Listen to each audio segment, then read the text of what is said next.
Dinukot ng mga gangster ang isang sirang robot na pulis at binigyan ito ng isip ng isang bagong silang na bata. Habang tinuturuan siya ng isang babae ng pagmamahal, sinasanay naman siya ng iba na magnakaw at pumatay. At dahil 5 araw na lamang ang natitira sa kanyang baterya, kailangang matuklasan ni Chappie kung anong uri ng tao ang nais niya maging bago tuluyang mamatay ang kanyang katawan.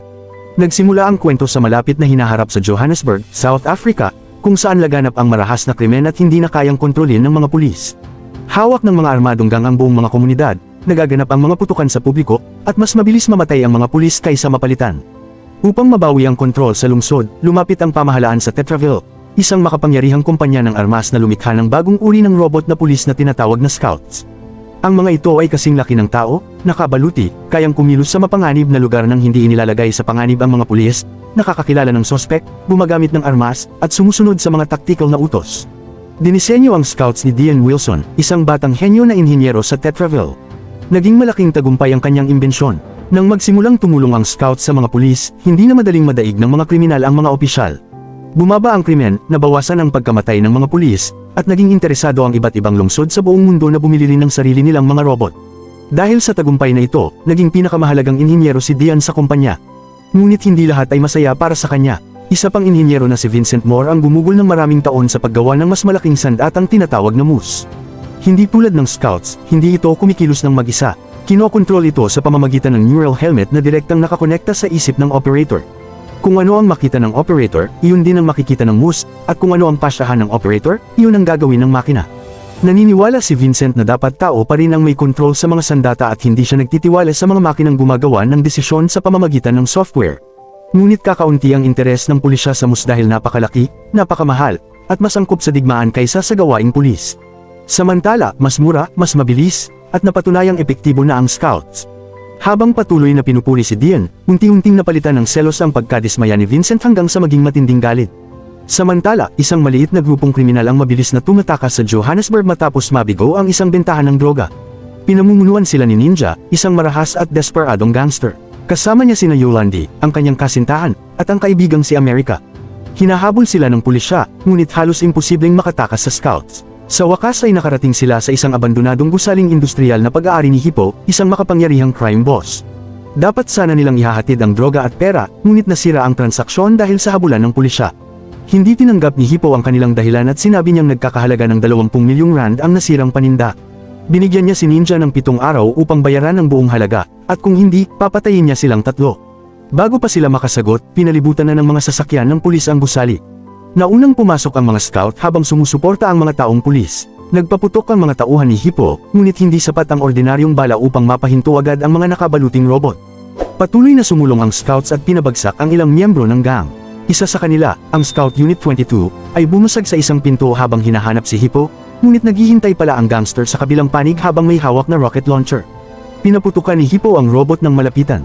Dahil sa pagsabog, tumilapon ang Unit 22 sa loob ng gusali at halos mawasak ang katawan nito.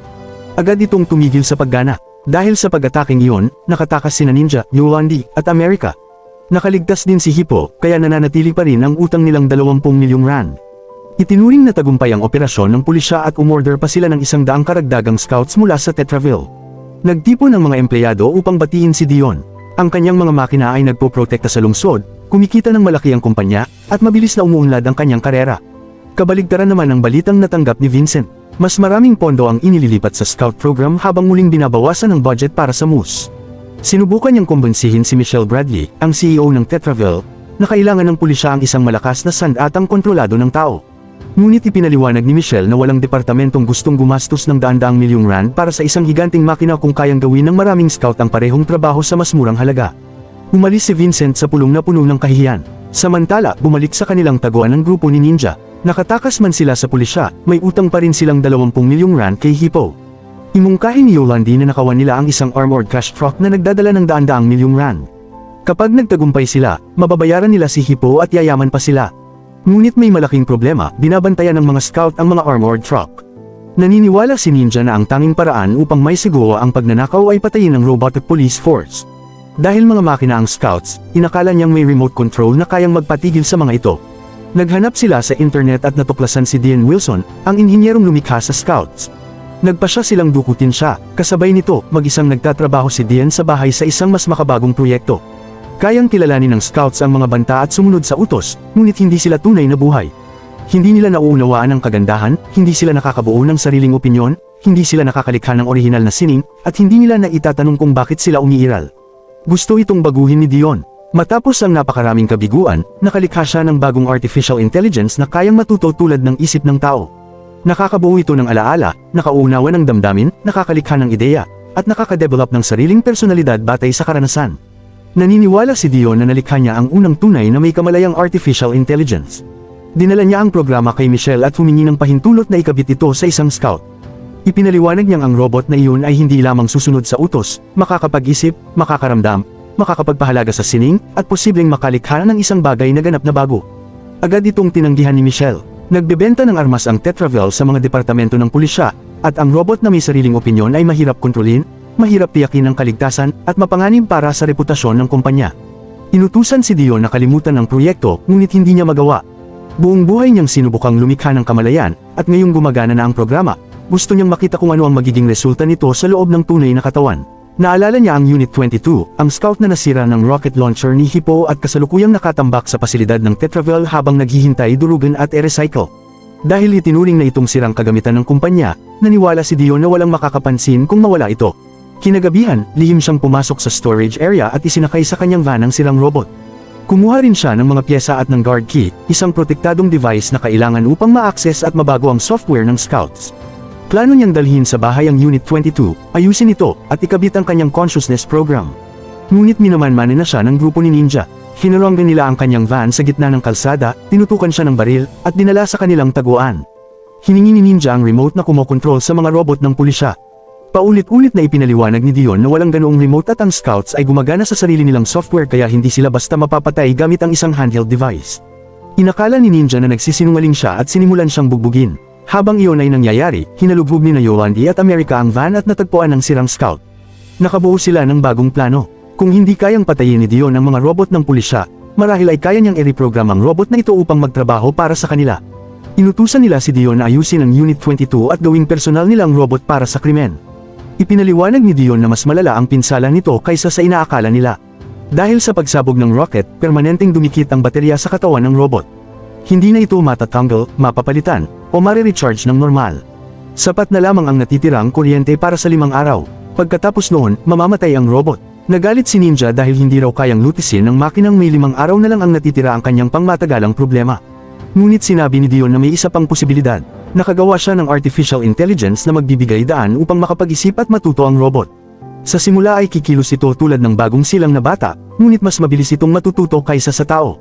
Hindi automatikong susunod ang robot kay Ninja, kailangan itong turuan.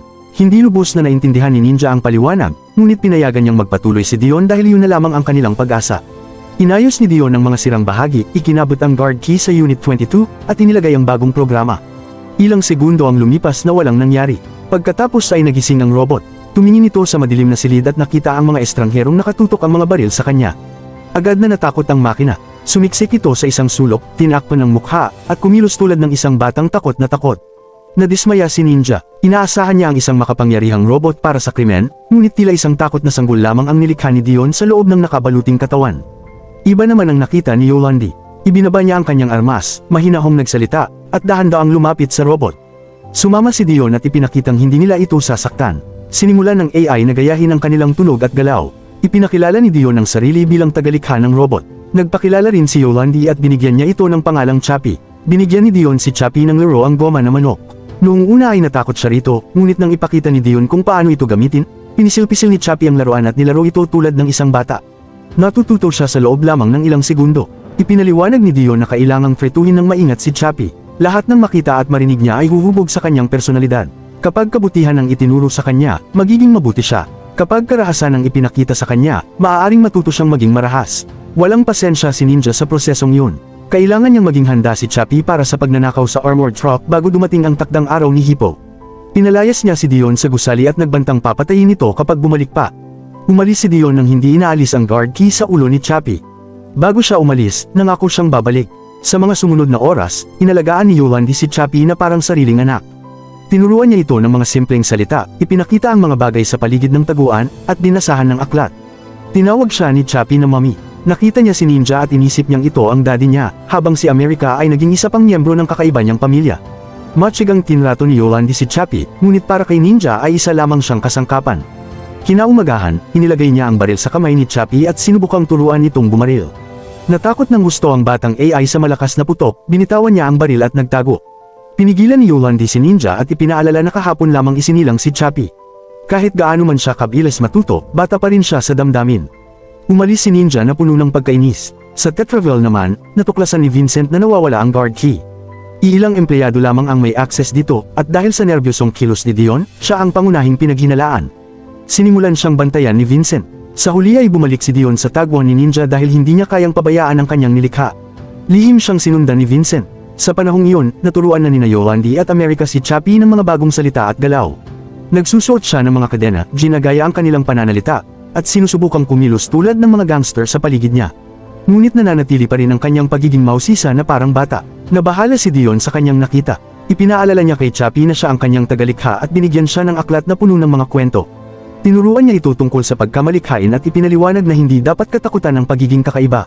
Pagkatapos ay ipinakita niya kung paano magpinta. Sinuri ni Chappie ang brocha sandali at nagsimulang gumawa ng sarili niyang mga larawan. Hindi niya basta ginaya ang galaw ni Dion, nag-isip siya ng mga orihinal na hugis at inilagay ang mga ito sa canvas. Napagtanto ni Dion na higit pa sa inaasahan niya ang tagumpay ng kanyang eksperimento. Tunay na malikhaing nilalang ang makinang ito. Binigyan din niya si Chappie ng mahalagang tuntunin, hindi siya dapat gumamit ng armas, gumawa ng krimen, o manakit ng tao. Pinangako iyon ni Chappie. Sa labas, lihim na nagmamasid si Vincent. Nakita niyang nakasaksak pa rin ang guard key kay Chappie at naisip niyang maaaring magamit ang robot upang magkaroon siya ng access sa buong scout network. Bumalik si Ninja at nadatnan si Dion na nagtuturo kay Chappie na magpinta sa halip na ihanda siya para sa pagnanakaw. Sa sobrang galit, nagpaputok siya ng baril malapit kay Dion at muling pinalayas ito. Nagpasya si Ninja na ang kabaitan ang nagpapahina kay Chappie. Dinala niya ang robot sa isa sa pinakamapanganib na lugar sa Johannesburg at iniwan itong mag-isa. Inakala ni Chappie na babalikan siya ni Ninja. Hindi ito bumalik. May grupong kriminal na nakakita kay Chappie habang pag-alagala siya sa lugar. Nakilala nila itong isang scout ng pulisya at sinimulan siyang batuhin, hampasin ang bakal na tubo, at sunugin. Nakiusap si Chappie na tigilan nila siya, ngunit patuloy nila siyang binugbog. Hindi maunawaan ng batang AI kung bakit siya sinasaktan ng mga tao. Wala naman siyang inatake, ngunit tinatrate siya ng mundo na parang isang halimaw. Pagkaalis ng gang, dumating si Vincent kasama ang ilang lalaki sakay ng van. Dinakip nila si Chappie, itinali, at sinimulang baklasin ang kanyang katawan. Inalis ni Vincent ang guard key at pinutol ang isa niyang braso. Ihahanda na sana niya itong tuluyang sirain, ngunit nagpanik si Chappie at nakatakas. Sugatan, sunog, at kulang ng isang braso, tumakbo si Chappie pabalik sa taguan. Nagulat si Yolandi nang makita siya. Napagtanto niyang sinadya ni Ninja na iwanan si Chappie at galit na kinompronta ito. Naunawaan din ni Chappie na nagsinungaling si Ninja nang sabihing babalik siya. Humingi ng tawad si Ninja, ngunit dahil kailangan pa rin niya ang robot. Sinabi niya kay Chappie na ginawa niya yun upang patatagin siya. Kinabitan ni Yolandi at America si Chappie ng pamalit na braso mula sa ibang makina. Hindi na siya kasing inosente ng dati. Natutunan niyang kayang magsinungaling ng mga tao, saktan siya, at pabayaang mamatay. Ginamit ni Ninja ang sakit na yun upang impluwensyahan siya. Tinuruan niya si Chappie ng martial arts, pakikipaglaban, at kung paano kumilos na parang gangster sa Johannesburg. Natutunan ni Chappie kung paano kumilos ng may kumpiyansa, maghagis ng sandata, at manakot ng tao. Ngunit nananatili pa rin sa isip niya ang utos ni Dion. Tumanggi si Chappie na gumamit ng baril o pumatay. Nakahanap ng paraan sina Ninja at America upang malusutan ang pangakong yun. Sinabi nila sa kanya na ang pagsaksak o paghagis ng matalim na sandata ay hindi pumapatay, pinatutulog lamang nito ang tao. Dahil bata pa ang kanyang emosyon, naniwala si Chappie. Ginamit nila siya sa pagnanakaw ng mga sasakyan. Hinahatak niya palabas ang mga driver, tinatakot, at naghahagis ng sandata malapit sa kanila habang inuulit ang mga kasinungalingang itinuro ni Ninja. Iniisip niyang binabawi lamang niya ang ari-ariang ninakaw kay Daddy. Ipinagpapalit ng gang ang mga ninakaw na sasakyan sa mga armas. Habang ginagawa iyon, nakita ni Chappie ang isang patay na aso. Tinanong niya si Ninja kung bakit hindi gumagalaw ang hayop. Sa unang pagkakataon, ipinaliwanag ni Ninja ang kamatayan. Pagkatapos ay sinabi niyang malapit nang maubos ang baterya ni Chappie at sa loob ng ilang araw ay titigil na ng tuluyan ang kanyang katawan, tulad ng aso. Labis na natakot si Chappie. Ayaw niyang mamatay. Muli siyang minanipila ni Ninja gamit ang takot na iyon. Nangako siyang kung tutulungan ni Chappie na nakawan ng armored truck, bibili sila ng bagong katawan para sa kanya. Alam ni Chappie na mali ang magnakaw. Nangako siya sa kanyang tagalikha na hindi siya gagawa ng krimen, ngunit nanaig ang takot sa kamatayan. Sa huli ay pumayag siya. Samantala, bumalik si Vincent sa Tetraville dala ang ninakaw na guard key. Sa wakas ay nakahanap siya ng paraan upang sirain ang tagumpay ni Dion at pilitin ng pulisya na gamitin ang moose. Ikinonekta niya ang key sa Scout Network at nag-upload ng sirang firmware sa lahat ng unit. Sa buong Johannesburg, biglang tumigil ang mga robot. Isa-isang bumagsak ang mga scout sa mga estasyon ng pulis, sasakyan, at lansangan. Bumagsak din si Chappie at tuluyang hindi gumalaw. Nang mawala ang robotic police force, napagtanto ng mga kriminal na wala ng proteksyon ng lungsod. Nagsimula ang kaguluhan. Ninakawan ng mga tindahan, nagsunog ng sasakyan, at muling inangkin ng mga armadong gang ang mga lansangan. Masayang pinanood ni Vincent ang kaguluhan. Kapag nawala ng tiwala ang lahat sa scouts, ang moose na lamang ang matitirang solusyon. Natagpuan ni Dion ang walang malay na katawan ni Chappie at dinala ito sa Tetraville. Kumonekta siya sa sistema, natuklasan ang sirang update, at inayos si Chappie bago tuluyang mabura ni Vincent ang software ng scouts. Nagising si Chappie. Habang palabas sila ng pasilidad, nakita niya ang neural helmet na ginagamit sa pagkontrol sa moose. Naunawaan niyang nakakabasa ito ng isip ng tao at nakakapagsalin ng mga iniisip bilang digital signal. Nagbigay iyon sa kanya ng ideya. Kung kayang basahin ng helmet ang kamalayan, baka kaya ring kopyahin ito. Dinala ni Chappie ang device sa taguan at pinag-aralan ito. Ikinonekta niya ito sa mga computer at nagsaliksik ng napakaraming impormasyon.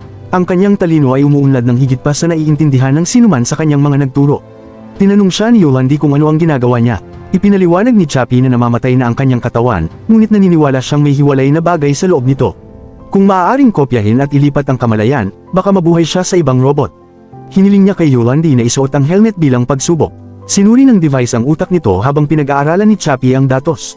Matapos ang maraming oras ng kalkulasyon at pagpoprogram, nagtagumpay siyang gumawa ng digital na kopya ng kamalayan ni Yolandi. Napatunayan niyang maaaring itago ang isip. Ang kailangan na lamang niya ay bagong katawan.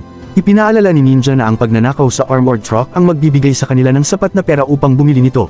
Dahil offline ng mga scout, isinagawa ng gang ang plano. Inatake nila ang armored vehicle habang bumibiyahe ito sa lungsod. Ginamit ni Chappie ang kanyang lakas at bilis upang mapabagsak ang mga gwardya nang hindi sinasadyang mapatay ang mga ito. Binuksan ng gang ang truck at tumakas dala ang mga bag ng pera. Nakunan iyon ng mga news helicopter.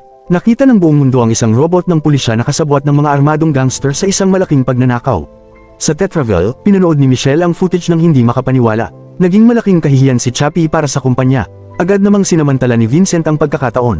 Iginiit niyang nabigo ang scouts at kailangang ilabas ang moose upang lipulin ang suwail na robot. Sa wakas ay pumayag si Michelle. Pagbalik sa taguan, masayang tinanong ni Chappie si Ninja kung kailan nila bibilhin ang bago niyang katawan. Doon ninamin ni Ninja ang katotohanan. Wala talagang plano na bilhan siya ng bagong katawan. Ang pera ay kailangan lamang upang mabayaran si Hippo at mailigtas ang gang. Napagtanto ni Chappie na muli siyang pinagsinungalingan ni Ninja. Nagalit siya ng husto at inatake si Ninja. Matapos ang lahat ng ginawa niya para sa gang, handa pala silang hayaan siyang mamatay kapag naubos ang kanyang baterya. Bago pa niya malubhang masaktan si Ninja, dumating si Dion. Binalaan niya ang lahat na itinuring na banta ng Tetraville si Chappie at nagpapadala na sila ng sandatang papatay sa kanya. Kasabay nito, dumating si Hippo kasama ang kanyang armadong grupo upang singilin ang utang na 20 milyong rand. Naging parang digmaan ng tagwan. Nakipaglaban ang grupo ni Ninja sa mga tauhan ni Hippo habang sinusubukan ni Dion na iligtas si Chappie.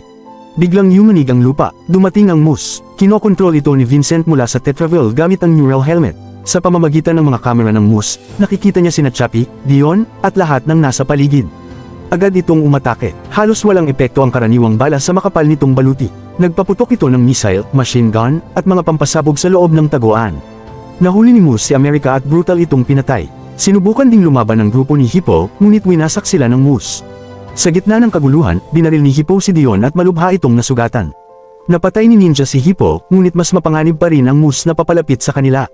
Inatake ni Chappie ang Moose upang protektahan ang kanyang pamilya. Gumamit siya ng malakas na sandata at nagkabit ng pampasabog sa katawan ng makina, ngunit paulit-ulit siyang pinaputukan ni Vincent at matinding nasira ang kanyang katawan. Nagpa siya si Ninja na maiwan upang gambalain ang Moose habang tumatakas ang iba. Sa unang pagkakataon, handa siyang magsakripisyo para sa pamilyang matagal niyang minanipila. Tumanggi si Yolandi na iwan siya. Tumakbo siya pabalik kay Ninja at pinaputukan siya ng Moose. Agad namatay si Yolandi. Nakita ni Chappie ang pagbagsak ng kanyang tinuring na ina. Binago siya ng matinding lungkot. Pinasabog niya ang mga pampasabog na nakakabit sa Moose. Pinunit ng pagsabog ang higanting makina at tuluyang winasak ito, dahilan upang mawala ng kontrol si Vincent sa kanyang sandata. Ngunit naghihingalo na si Dion. Patay na si Yolandi at halos maubos na rin ang baterya ni Chappie. Isinakay niya si Dion sa van at dinala diretso sa Tetraville. Pagpasok niya sa gusali, nakita niya si Vincent. Sa unang pagkakataon, nagpadala si Chappie sa kanyang galit. Paulit-ulit niyang binugbog si Vincent dahil sa pananakit sa kanya, pagpatay kay Yolandi, at pagsira sa lahat ng mahal niya. Ngunit hindi niya ito pinatay. Sa kabila ng lahat ng ginawa ni Vincent, naalala pa rin ni Chappie ang aral na hindi dapat kitilin ang buhay. Iniwan niyang sugatan si Vincent at bumalik kay Dion. Ikinabot ni Chappie ang neural helmet sa ulo ni Dion at ikinonekta ito sa isang ekstrang katawan ng scout. Natakot si Dion dahil hindi pa nasusubukan ng teknolohiyang iyon sa taong naghihingalo, ngunit wala na silang ibang paraan. Sinimulan ni Chappie ang paglilipat. Tumigil sa paggalaw ang katawan ni Dion. Makalipas ang ilang segundo, iminulat ng ekstrang robot ang kanyang mga mata. Nabuhay ang kamalayan ni Dion sa loob ng makina. Nakakapag-isip siya, nakakapagsalita, nakakaalala, at nakikilala pa rin si Chappie. Patay na ang kanyang katawan bilang tao, ngunit nabuhay ang kanyang pagkatao. Pagkatapos noon, nagsimulang mamatay ang baterya ni Chappie. Wala nang ekstrang katawan sa silid at papasok na ang mga pulis sa gusali. Ayaw ni Dion na mawala ang kanyang nilikha. Ikinonekta niya si Chappie sa network ng Tetraville at natagpuan ang isa pang sirang scout sa labas ng pasilidad. Gamit ang parehong consciousness transfer program, ipinadala ni Robot Dion ang isip ni Chappie sa bagong katawan. Tuluyang tumigil ang dati niyang sirang katawan. Sa labas, biglang nagising ang isa pang scout. Si Chappie iyon. Sa unang pagkakataon, mayroon na siyang katawan na may gumaganang baterya. Wala na ang 5 araw na hatol sa kanyang kamatayan. Magkasamang nakatakas sina Dion at Chappie bago sila mahuli ng pulisya. Matapos ang pagkawasak ng Scout Network at ang sakunang dulot ng Moose, tinapos ng Johannesburg ang kontrata nito sa Tetraville. Inalis sa serbisyo ang Robot Police Program kaya napilitang magtago sina Chappie at Dion. Nakaligtas si Ninja, ngunit lubos siyang nawasak sa pagkamatay ni Yolandi. Habang sinusunog niya ang ilan sa mga gamit nito, nakakita siya ng maliit na kaong inihanda ni Chappie noon. Sa loob ay may manikang kahawig ni Yolandi at isang flash drive na may label na backup ng kamalayan ni Mommy. Iniligtas ni Chappie ang datos mula sa eksperimento ng neural helmet. Kalaunan, nahack niya ang automated manufacturing facility ng Tetraville at kinontrol ang mga assembly machine. Gamit ang kagamitan ng pabrika, gumawa siya ng bagong katawan ng robot na kahawig ni Yolandi. Pagkatapos ay in-upload niya ang nakasave na kamalayan. Iminulat ng bagong makina ang kanyang mga mata. Nabuhay muli si Yolandi. Nagsimula si Chappie bilang isang takot na makina na walang alam sa mundo.